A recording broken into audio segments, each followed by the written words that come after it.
काशीपुर नाम के एक गांव में दो देवरानी जेठानी रहा करती थी। संपत्ति विवाद के कारण दोनों ही देवरानी जेठानी के बीच में बंटवारा हो गया था। तभी एक दिन उर्वशी के घर उसकी देवरानी आती है। अरे सोनाली, तुम आओ बैठो, रुको मैं पानी लेकर आती हूँ। सोनाली देखती है कि उसकी गरीब जेठानी एक मटके से उसके लिए ठंडा ठंडा पानी लेकर आ रही है। अरे जेठानी जी, आपके घर में फ्रिज नहीं है क्या? क्योंकि मुझे फ्रिज के पानी पीने की आदत है। मुझे पता था कि ये यहाँ मेरी बहू को नीचा दिखाने के लिए ही आई होगी, और देखा वही किया इसने। अपनी अमीरी झाड़ते हुए अपनी जेठानी की गरीबी गिनवा रही है। नहीं बहू, हम लोग मटके का ही पानी पीते हैं, हमारे लिए यही ठीक है। अच्छा माँ जी, मैंने तो अपने घर में फ्रिज लगवा लिया है, हमें बर्दाश्त नहीं होती ना गर्मी। सच में? छोटी चाची, आपके घर में फ्रिज है? आपको तो बहुत मजा आता होगा ना फ्रिज का ठंडा ठंडा पानी पीने में। देख रही हो जेठानी जी, कैसे आपके बच्चे फ्रिज के लिए ललचा रहे। मेरी माने तो आप भी फ्रिज ले लीजिए। जानती हूँ आपकी औकात से बाहर है, पर बच्चों के लिए तो ले ही सकती है ना। हाँ जानती हूँ, बच्चे हैं जिद तो करेंगे ही, लेकिन तुम तो जानती हो कि उनके पिता का काम कभी चलता है और कभी नहीं। पैसे की तंगी चल रही है, हालात ठीक रहे तो हम भी फ्रिज ले लेंगे। अपने कड़वे शब्दों से परिवार के सभी सदस्य के दिल पर चोट पहुंचाकर सोनाली चली जाती है। देखते देखते गर्मी का तापमान बहुत ज्यादा बढ़ जाता है। सभी लोग गर्मी से परेशान होने लगते हैं।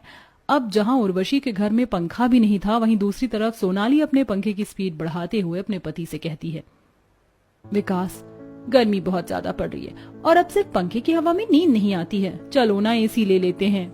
नहीं, अभी मेरे पास इतने पैसे नहीं हैं, इसलिए अभी इस पंखे की हवा में ही एडजस्ट कर लो। नहीं, मुझसे नहीं होता एडजस्ट। मुझे नहीं पता, मुझे एसी ला कर दो, वो भी सबसे महंगा एसी, जिसमें सबसे ज्यादा ठंडी ठंडी हवा आती हो। मैंने कहा ना तुमसे, मेरे पास अभी पैसे नहीं हैं, और अब सो जाओ और मुझे भी सोने दो। दूसरी तरफ उर्वशी की जेठानी के बच्चे गर्मी में परेशान हो रहे होते हैं। मम्मी मम्मी, बहुत गर्मी लग रही है, मच्छर भी बहुत काट रहे हैं। हाँ मम्मी, बहुत गर्मी लग रही है, उमस उमस सा महसूस हो रही है गर्मी। हाँ बच्चों, गर्मी तो बहुत ज्यादा हो रही है, पर मैं हाथ पंखा कर तो रही हूँ। देखो थोड़ी देर में तुम्हें नींद आ जाएगी, आंखें बंद करके सोने की कोशिश करो।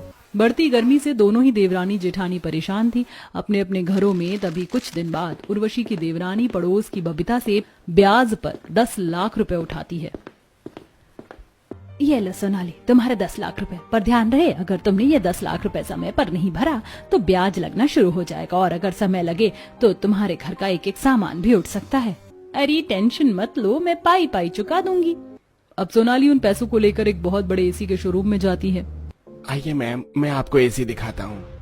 एसी वाला तरह तरह की एसी सोनाली को दिखाने लगता है। मैम ये देखिए, ये एसी आपको कैसा लगा? ये पसंद आया आपको? तो पैक करवा दूं? नहीं नहीं, मुझे ये कुछ खास नहीं लगा। मुझे कुछ और अच्छा दिखाओ, थोड़ा महंगा दिखाओ, और ऐसा एसी दिखाओ जिसमें जरूरत से ज्यादा ठंडी ठंडी हवा आती हो। 5 मिनट के अंदर पूरा घर शिमला में बदल जाए। फिर तो मैम आप ये एसी देखिए, ये वर्ल्ड फेमस एसी है, जो 5 से 4 मिनट के अंदर पूरे घर को शिमला की तरह ठंडा कर देता है। इसकी कीमत लगभग 10 लाख रुपए है। आप कहें तो इसे पैक करवा दूं? अरे ये तो 10 लाख रुपए की एसी दिखा रहे हैं, ऐसे तो ब्याज पर लिए हुए सारे पैसे एक झटके में खत्म हो जाएंगे।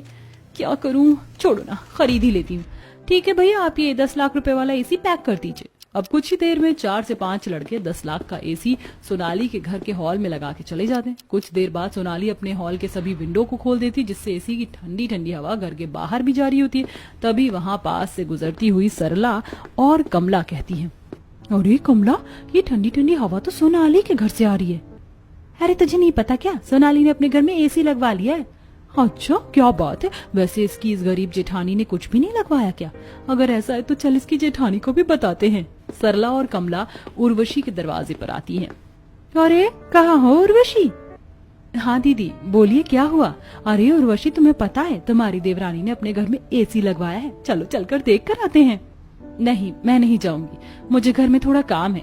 उर्वशी के मना करने पर सरला और कमला सोनाली के घर पर आती हैं, जहां सोनाली हॉल में अपने 10 लाख के एसी के नीचे बैठकर ठंडी ठंडी हवा खा रही होती है। अरे बाप रे, इतना बड़ा एसी, कितनी ठंडक हो रही है तेरे घर में सोनाली, ऐसा लग रहा है जैसे शिमला में आ गए। असली मजे तो तेरे हैं।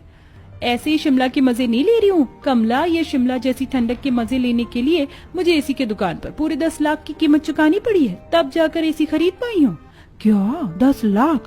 तेरा ये एसी 10 लाख रुपए का है सोनाली?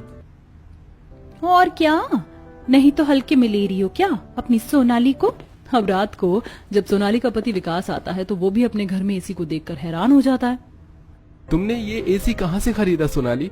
क्योंकि मैंने तो तुम्हें इस महीने 1 भी रुपया नहीं दिया। एसी की ठंडी ठंडी हवा खाओ, दाम के पीछे ना घूमो। हाँ नहीं तो आए बड़ा एसी कहाँ से लाई पूछने वाले। वहीं दूसरी तरफ गर्मी के बढ़ते तापमान के कारण देवकी की तबीयत थोड़ी सी खराब होने लगती है, जिसे देख उर्वशी अपने पति अशोक से कहती है, सुनिए जी, माँ जी की तबीयत बहुत ज्यादा खराब हो रही है। गर्मी का तापमान भी बढ़ता जा रहा है और इस भीषण गर्मी से माँ जी की सेहत को ठीक करने के लिए हमें एक कूलर खरीदना ही पड़ेगा। चलिए दुकानों पर जाकर कूलर का दाम पता करके आते हैं। उर्वशी अपने पति के साथ एक कूलर की दुकान पर आती है, जहाँ वह तरह तरह के कूलर को छू कर देख रही होती है। मैडम जी, आप हमें बताइए तो सही, आपको कैसा कूलर चाहिए? आप जिस कूलर को देख रही हैं वो कूलर 30,000 रुपए का है और कूलर का शुरुआती दाम 30,000 से ही है और इससे नीचे नहीं है। क्या 30,000 रुपए? ये तो बहुत महंगा है। क्यों अशोक जी, हम खरीद पाएंगे ये 30,000 का कूलर? अगर आप ये 30,000 का कूलर नहीं खरीद सकती हैं तो आप अपनी बजट में कोई सेकंड हैंड कूलर देख लीजिए। हम सेकंड हैंड कूलर भी बेचते हैं, ये आपको 1,000 रुपए की शुरुआती दाम में मिल जाएगा। अब उर्वशी अपने पति के साथ घर पर आती है और दोनों ही मिलकर अपनी जमा पूंजी को गिनने लगते हैं, जहां उर्वशी अलमारी पर रखे गुल्लक को फोड़ती है। ये पैसे मैंने बंटी और ट्विंकल की अगली कक्षा में दाखिला के लिए जोड़ रही थी, लेकिन कोई बात नहीं, अभी माँ जी के लिए कूलर लेना जरूरी है।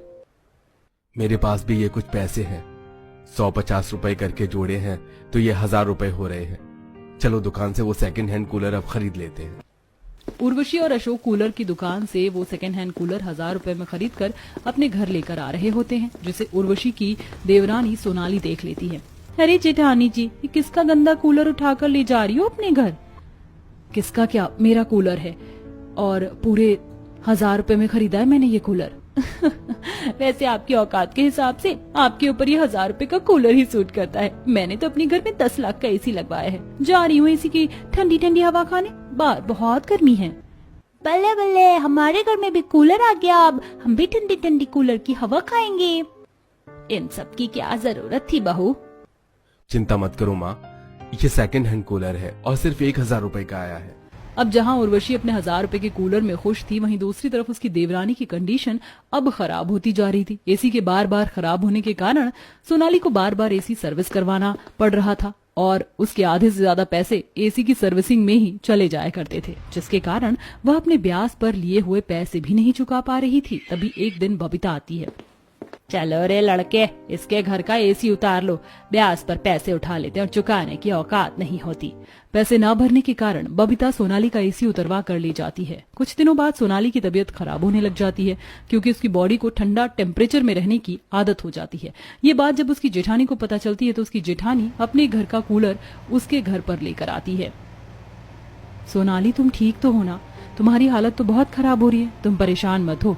मैंने इस कूलर में ठंडा ठंडा पानी भरकर चला दिया है, थोड़ी ही देर में राहत मिलेगी। तुम ये ठंडे ठंडे फ्रूट्स खाओ मेरे हाथ से, तुम्हें अच्छा महसूस होगा। भाभी, अच्छा हुआ आप आ गई, वरना मैं तो समझ ही नहीं पा रहा था कि मैं क्या करूं। सोनाली की तबीयत इतनी खराब हो रही थी। उर्वशी की देखभाल से सोनाली की तबीयत में सुधार होता है और कूलर की ठंडी ठंडी हवाओं से सोनाली की बॉडी का टेम्परेचर भी रिलैक्स होता है। लेकिन अपनी जेठानी को उसके लिए इतना करता देख सोनाली को बहुत शर्मिंदगी महसूस होती है। तभी वह अपनी जेठानी से कहती है, जेठानी जी, मैंने आपके साथ बहुत बुरा किया ना। मैं बहुत भेदभाव करती रही आपके और अपने परिवार में पैसों को लेकर। मैंने आपको कभी अपना नहीं समझा और मेरे बुरे वक्त में आपने मेरा अपनी छोटी बहन की तरह ध्यान रखा, जिससे मेरी तबीयत भी ठीक हो गई। मुझे माफ कर दीजिए। अब हमारे बीच में रिश्तों का जो भी खटास है मेरी वजह से पैदा हुआ था, उसे खत्म कर दीजिए। कोई बात नहीं सोनाली, तुम मेरी छोटी बहन हो और छोटी बहन से भला कोई बड़ी बहन माफी मंगवाती है? तुम्हारी तो सारी गलतियां माफ हैं।